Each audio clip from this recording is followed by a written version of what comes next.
గత ప్రభుత్వం బీఆర్ఎస్ ఏదైతే ఉందో బీఆర్ వ్యవస్థను వీఆర్ఓ వ్యవస్థను ఎత్తేసి మిమ్మల్ని నానా రకాలుగా ఇబ్బంది పెట్టింది.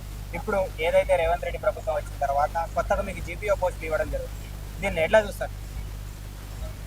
గత ప్రభుత్వం మాకు 2022లో విఆర్ఓలను తీసేసారు. అన్యాయంగా విఆర్ఓలను తీసేయడం జరిగింది. ఆ తర్వాత 2 సంవత్సరాలు అయినాక 2023లో విఆర్ఏలను తీసేసారు. విఆర్ఏలు అంటే గ్రామాలకు ప్రతి గ్రామంలో 2 నుంచి 8 మంది వరకు ఉంటారు. విఆర్ఏ అంటేనే రెవెన్యూ, రెవెన్యూ అంటేనే విఆర్ఏ. విఆర్ఏ పటిష్టంగా ఉంటే గ్రామాలు పటిష్టంగా ఉంటాయి, గ్రామాలు పటిష్టంగా ఉంటే గవర్నమెంట్ ప్రభుత్వం పటిష్టంగా ఉంటుంది.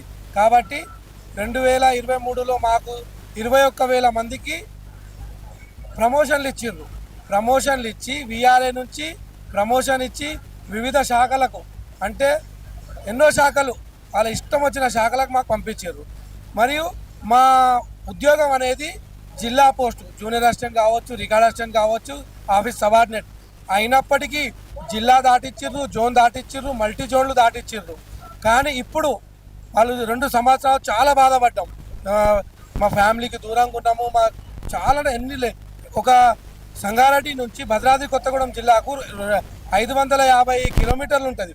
అంత దూరము పొయ్యి మేము మా కొలువులు చేసుకున్నాం. అయినప్పటికీ మాకు ఎంత బాధ ఉందంటే చెప్పలేనంత బాధ. మా అమ్మ నాయనకు దూరం ఉన్నాము, భార్య పిల్లలకు దూరం ఉన్నాము, ఎన్నో కష్టాలు పడ్డాం.